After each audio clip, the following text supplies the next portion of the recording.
Саламатсыздар ма, 9-шы сыныптың оқушылары? Бүгінгі сабағымыздың тақырыбы бұрыш пен доғаның градустық және радиандық өлшемдері, параграф 19. Бұрыштың радиандық өлшемі деп осы бұрышты құрайтын шеңбер доғасы ұзындығының оның радиусына қатынасын айтамыз. Мысалға, мынау бізде бірлік шеңбер градус арқылы берілген, мынау радиан арқылы берілген.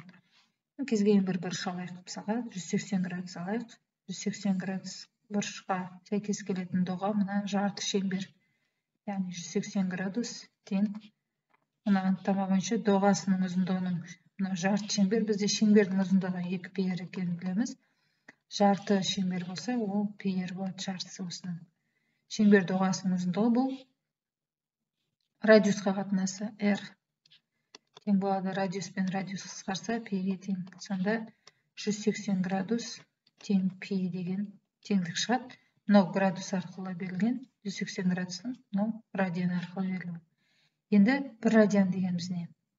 Осы жерден, мысалға, мына былай деп жазып алсақ, керісінше, осыдан бір радиан дегеніміз, бір радиан тең 180 бөлінген пи. Енді пидің орнына біздер 3,14 қойсақ,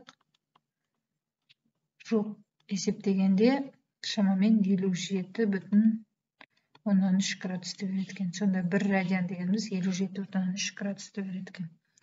Енді радианға айналдыру үшін мына формуланы, градусқа айналдыру үшін мына формуланы қолданамыз. Олай болса, оқулықтағы есептерге тоқталайық. 19-да бірінші есеп, мысалға 30 градус. Бірінші 30 градусты біздер радианға айналдыруымыз керек. Олай болса, мына формулаға қолданам, пи көбейтілген альфаның орнына 30 градус қоям, бөлінген 180. Мына екеуі қысқарғанда пи бөлінген 6-ны береді. Сонда 30 градус, пи бөлінген 6, екінші 45 градус. Ол да дәл сондай, пи көбейтілген 45 бөлінген 180 градус тең болады, пи бөлінген 4 болады. Келесі үшінші 60 градус тең пи көбейтілген 60 бөлінген 180, екеуі қысқарғанда пи бөлінген 3 болады. Келесі төртінші 90 градус тең пи көбейтілген 90 градус бөлінген 180, екеуі қысқарғанда пи бөлінген 2 болады. Келесі бесінші 150 градус тең пи көбейтілген 150 градус бөлінген 180. Екеуін қысқартсам 5π бөлінген 6 болады. Келесі алтыншы 180 градус, біз бағанағы есепте тапты, ол пиге тең болады екен. Ары қарай келесі. Енді 19-да екінші есеп, радиан түрінде берілген градусқа айналдыру керек. Бізде пи дегеніміз 180 екенін білеміз. Олай болатын болса, бірінші пи бөлінген 4-ті градусқа айналдыру үшін 180 орнына пи қойсақ болады. 180 бөлінген 4 тең 45 градусты береді. Ары қарай екінші 3π бөлінген 4 тең пидің орнына 180 қоям, бөлінген 4 тең 135 градус болады. Келесі үшінші пи бөлінген 3, 183-ке бөлсем 60 болады, 60 градус. Келесі төртінші 2π бөлінген 3 тең 2 көбейтілген 180 градус бөлінген 3. Екеуі қысқарса 120 градусты береді. Келесі бесінші 5π бөлінген 6 тең пи 5 көбейтілген 180 бөлінген 6 150 градусты береді. Келесі алтыншы пи бөлінген 2, 180-ді 2-ге бөлсем, бұл 90 градусты береді екен. Ары қарай. Келесі 19-да үшінші есеп, теңберлі тікбұрышты үшбұрыштың бұрыштарын радиан арқылы өрнектеу керек. Мынау бізде теңберлі тікбұрышты, әрі теңберлі, әрі тікбұрышты. Тікбұрышты болса мынау 90 градус, теңберлі болса табандағы ұштары тең, әрқайсысы 45 градустан. Үшеуінің қосындысы бізде 180-ге тең болу керек.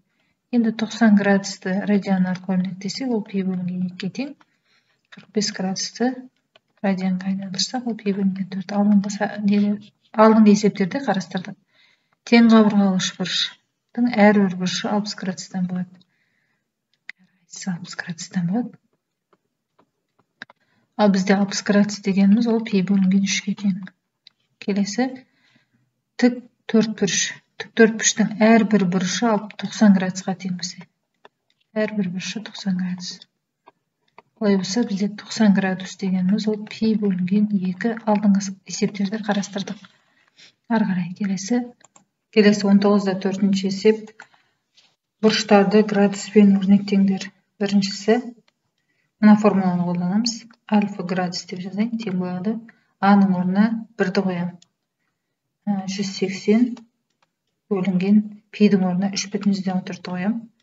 Сонда жуық маны 180-ді 3,14-ке бөлгенде 57,3 градус болады. Келесі екінші альфа градус тең болады. А-ның орнына 0,4 қоям. Көбейтілген 180 градус бөлінген 3,14. Жуық мәні 22,9 градус болады. Келесі үшінші альфа градус тең А-ның орнына 2,3 қоям. Көбейтілген 180 бөлінген 3,14. Жуық мәні 131,8 градус. Келесі төртінші альфа градус тең А-ның орнына минус 4,2-ні қоям. Көбейтілген 180 градус бөлінген 3,14. Жуық мәні минус 240,7 градус.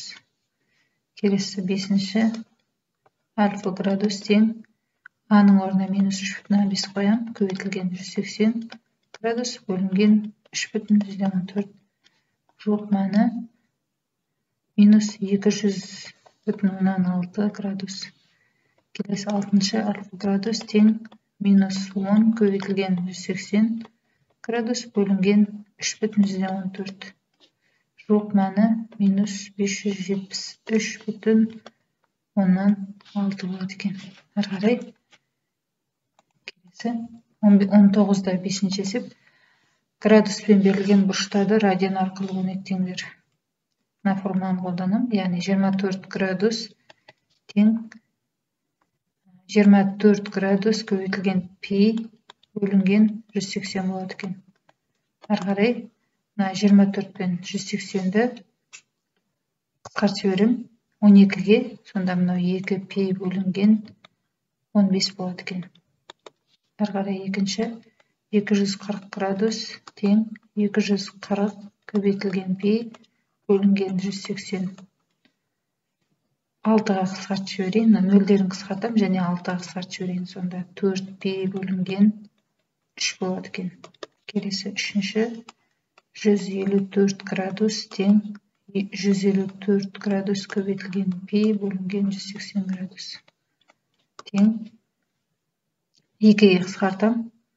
Сонда 77 пи бөлінген 90 болады екен. Ары қарай төртінші 1025 градус тең 1025 пи бөлінген 180. 5-ге қысқартам, сонда 205 пи бөлінген 36 болады екен. Ары қарай бесінші 2040 градус тең 2040 пи бөлінген 180. Нөлдерін қысқартып жіберемде 6-ға бөлем.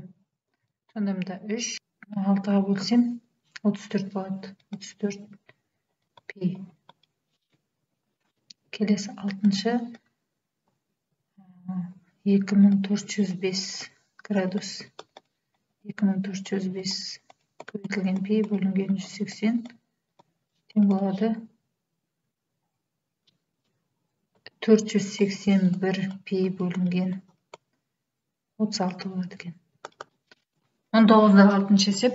Альфа бұрышы қай ширекте жатады? Радианмен берілген градусқа айналдырайық. Бірінші 5 пи бөлінген 3 тең болады. Пидің орнына 180 қоям. Градус бөлінген 3. 180 мен 3-ті қысқартсам 60, 5-ті 60-ға көбейтсем 300 градус. 300 градус дегеніміз айналдырғанда 360, 300 төртінші шеректе болады. Төртінші шерек. Келесі екінші 9 пи бөлінген 4. Пидің орнына 180 қоям. Градус бөлінген 4. Тең 180 мен 4 қысқартсам 45, 9-ды 45-ке көбейтсем 405. 405 градус дегеніміз 360-ға 90 қоссам 450, 405 бірінші шеректе болады. Келесі үшінші 16 пи бөлінген 5. 16 көбейтілген 180 бөлінген 5. Екеуін қысқартқанда 576 градус. 576 градус дегеніміз жерге дейін айналып келгенде 360, оған 180 қоссам 540, ал 576 үшінші шеректе болады. Келесі төртінші 17 пи бөлінген 6. 17 көбейтілген 180 градус бөлінген 6. Қысқарғанда 17-ні 30-ға көбейтсем 510 градус.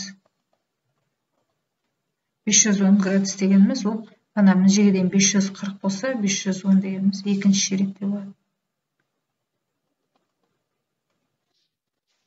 Осымен әзірге есебіміз аяқталды. Тыңдағандарыңызға көп рахмет.